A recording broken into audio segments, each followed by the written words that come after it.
She's absolutely wrong. Close to your heart, and it's a part of your legacy. I passed it. They're coming at you pretty. I agree that it's wrong, but they're coming at you pretty hard on this. I understand, and think about the logic of that, right? The notion that I had this massive fight with Wall Street to make sure that we don't repeat what happened in 2007, 2008, and then I sign a provision that would unravel it. I'd have to be pretty stupid. There you go, President Obama bristling at the idea of being thrown at him by Senator Elizabeth Warren and others over this Pacific trade deal. That fight escalating as Warren fired back. She says that the president is so confident that this is a good deal for the American people, he should declassify the documents and let the people see them first. A whole other aspect of this debate, a great place to start and bring in our roundtable. And joining us here, along with Miranda and myself on the set, Javier Manjarres, and coming to us via Skype from Tallahassee, Florida, is Palm Beach County State Attorney Dave Aronberg. It's good to have you both with us. Thanks for having me. Dave, I miss you. All right, well, Javier, coming to us after a recent medical procedure, playing through the pain. Glad to have you here with us. And you're joining us, and congratulations to you, Dave.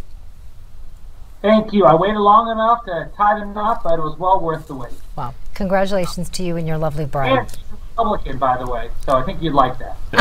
Fair enough. There you go. Javier might like that. Let's talk about this trade deal. We just heard that there's a group, along with Elizabeth Warren, of Democratic senators now trying to block a version of this bill. There's a couple different versions being talked about. The president wants to push this through so he could fast track these trade provisions. Javier, when you look at this, you see President Obama very vocally pushing back against Elizabeth Warren. What do you think is really going on here between these two? Well, I mean, Elizabeth Warren is making her footprint now as far as I think running for president. But President Obama, I thought he was a president of transparency. Why not disclose all these documents? He said he was the most. His administration was the most transparent in the history of the United States of America. But why not? I mean, as far as the deal, I think if unions are against it, I guess I'm for it. But I think we need more transparency. I need to know more about the deal. So do you. So does everyone else. So I think I kind of side with Elizabeth Warren here, and even Alan Grayson, because he opposes the deal. Dave, the big concern from a lot of Democrats right now are these labor and environmental provisions that may or may not be enforced here. I know there's a lot of political weeds to get through here in this topic, but are you concerned about the lack of transparency that Elizabeth Warren is raising here? No, I think the president is doing what all presidents do when it comes to complex trade deals, and I find it wonderful that we finally see the Elizabeth Warren Javier coalition in place, and that's a good thing. But ultimately, the president's doing what President Bush, President Clinton, it's the same track, whether it was NAFTA or the fast track, whether you're for or against it. This is not new ground we're covering. Awesome. Nothing new to see here, according to Dave. We got another topic to move on. Miranda, let's take us to Lorretta Lynch. Let's do it. U.S. Attorney General Lorretta Lynch issued a statement. She was expressing grief for those two officers who were shot and killed in Mississippi over the weekend. Here's what the newly elected Attorney General had to say. These are her exact words. All Americans owe these courageous citizens a debt of gratitude. The Department of Justice stands in solidarity with our brothers and sisters at every level of law enforcement as we mourn this most recent loss. What did you think about her response, Dave? It was the right response, and it shows that, most Americans, we have a great appreciation for the sacrifice that law enforcement makes. I mean, they put their lives on the line every day, and with all the tumult that's going on in places like Baltimore and Ferguson, we sometimes lose sight of the fact that the overwhelming number of law enforcement officials are hardworking, dedicated, honest people who risk their lives to protect us all. Well, I appreciate her being the first one to step out, because her predecessor, Attorney General Eric Holder, didn't do so. He kind of sat back and waited a little bit before he made a statement. He usually was anti-police, so I congratulate her for saying that. Anti-police. Some may differ with that. Yeah, let's get your take on that. Yeah, let's get your take on that, Aronberg. No, but how is Eric Holder anti-police? I didn't. Well, I don't know if you remember, Dave, but didn't he, right when this whole Ferguson mess started, didn't he say that he wanted to, actually he imposed some restrictions to police?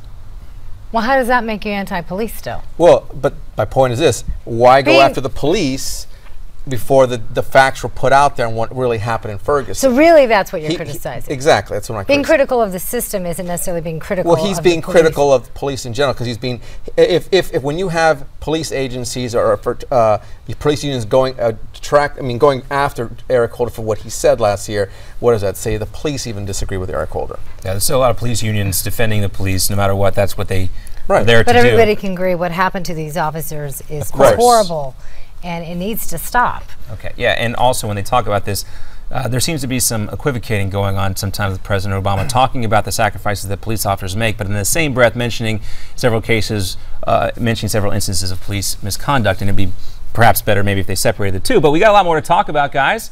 So we keep you around. The roundtable discussion will continue. How about we talk a little about, I don't know, maternity leave? We should. We should. Were you up for that, Dave? Hey, what better time than now, right? Yeah, just coming off of Mother's Day. I can't wait to hear what both of you have to say. We'll be right back. You're watching Newsmax now. Still more to come with our roundtable. And we're back with more of our roundtable discussion. Former member to the Florida Senate and state attorney to Palm Beach County, David Aronberg, joins us, and managing editor at the Shark Tank, Javier Manjarres. And wow, if our discussion is going to be anything like what I heard during the break, it's going to be a good one.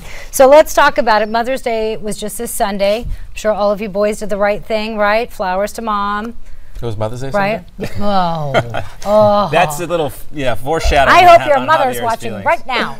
Mother's Day brought attention to the subject of a very heated subject right now, maternity leave. On last week's Tonight, John Oliver made a joke of Mother's Day, contradictions, but now NBC's Chuck Todd is also bringing up the issue. Take a listen. Just 3 states mandate paid maternity leave: California, New Jersey, and Rhode Island. Among 193 member states of the United Nations, only the United States and 7 other countries have no paid maternity leave. 5 of those 7 countries are Pacific Island nations. I guess, Maria, why do you think we've not done this as a government? That's a good question that'll come up in this presidential election. And I think that, when they started with paid leave out here in California, people said, oh, my God, all the businesses will die. Well, that hasn't turned out to be the case. All right, Javier, I'm sure this is going to be your stance. You were saying during the break that what about the businesses? And I didn't say what about the business. I said business should not be mandated to give paid maternity leave for women who chose to get pregnant. These women, that's a choice. You choose to get pregnant. It doesn't just happen. You choose to get pregnant. Yes. And men have nothing to do with that. It doesn't make a difference. The women are the ones that are asking for maternity because they're the ones that get pregnant, regardless if it's of the man and whether so because if it's your choice, accident, whatever may happen. She's working for said company. Working. She's working at said company. If she gets pregnant. Last time I checked, it takes 2, right? At least 2 to have a child, right? Well, it depends. Nowadays, I mean. Dave, I know you're not a father yet, but what are your thoughts on this? Well, going back to what my friend Javier said, would he also oppose the current law federally that requires unpaid leave when someone has a child? I support that law. Unpaid, but not paid. So the difference is whether the person is getting paid or not? Right. Because to me, if you want to be pro-family, this is one way to be pro-family. Now, in deference to what Javier said, I mean, he's a business owner and I'm not. And so, obviously, I want to see how it affects businesses before I declare. Why don't we just look at the rest of the world? Well, but you know what? And that's why I think at least it's good to see the results in the 3 states that have this already: California, New Jersey, and Rhode Island. And I want to see the effects there. And if that works there, then perhaps we should have it everywhere else. Well, I think we should ask a dad. Well, in terms, there's a way to look at this from a political standpoint. I think it would be foolhardy for the Republican Party to lay down in front of this train that I do feel like is coming through. Things are different now in 2015 than they were even when this federal law passed in the 1990s. There are more women in the workplace, more women in higher levels in the workplace, and there was a lot of doom and gloom projected by the federal mandate. Now, I don't know what the economic impact would be of forcing employers to pay this. I do know that it would ensure a lot more loyalty to companies. A lot of times women will leave a job to go on maternity leave. It's a choice for a lot of women. And then they'll come back and work a week, and then they'll leave to start a new job sometimes because they've left the company for a period of time. Maybe it would be better to perhaps incentivize this with some sort of tax credit, so if employers do pay for say up to 6 months of maternity leave, and then maybe have some sort of off-site working opportunity. If there were more opportunities for women to work and be mothers at the same time, I think in this nation, as Dave mentioned, this is a pro-family thing. The country would be a lot better off. So I agree with you on the tax credit, but how about just making the business environment a lot easier for business and slashing the corporate tax rate? I know it sounds counterintuitive, but when you do sense? something for your employees, like let them spend time with their baby, often it has been shown that it pays off dividends. If you give your employees, why do companies pay for their employers to have health insurance? Like you said, wouldn't it make more sense if they slash the corporate tax rate, helps businesses, and they can offer themselves? Dave, I know you're not a business owner, but don't you think it would incentivize an employee if you offer this as some sort of benefit package? You would recruit a lot better talent to your business if you had this as an opportunity. Women are entering the workplace. You would think that a company that offered this would recruit a lot. A lot of businesses offer it. They're just not mandated to do so. Dave, we want to bring you in the discussion. We really do. I think being pro-family is good for business. I mean, I think that offering an incentive package would attract really good workers. Now, keep in mind the example of Yahoo. Marissa Mayer came in and found that some people, in her view, were taking advantage of the ability to work at home to be with their families, and she cut that out. Right. And it was very controversial. Since then, the stock price has gone up. I don't know if it's because of that, but it's a decision that we really need to analyze and find out what is the best pro-family decision a business can make. Right. Well, I can say that I don't know many men that contemplate the decision of whether or not they can be a good father and a good employee. But I know a lot of women that sit there and have a hard time balancing the two. They question whether or not they can be a parent because they're worried they're going to lose their job. Like Dave said, why don't we leave it up to the business to decide what's best for them? Well, hopefully they will. Well, we know this will become a hot button issue on the campaign trail. Hillary Clinton floating that idea. We'll see what happens. Gentlemen, thank you both for being here. Thank you. Yeah. Good topic. Good discussion. More coming up there. The NFL throwing the book at the Patriots and Tom Brady. At least that's one side of the story. Does the punishment fit the crime?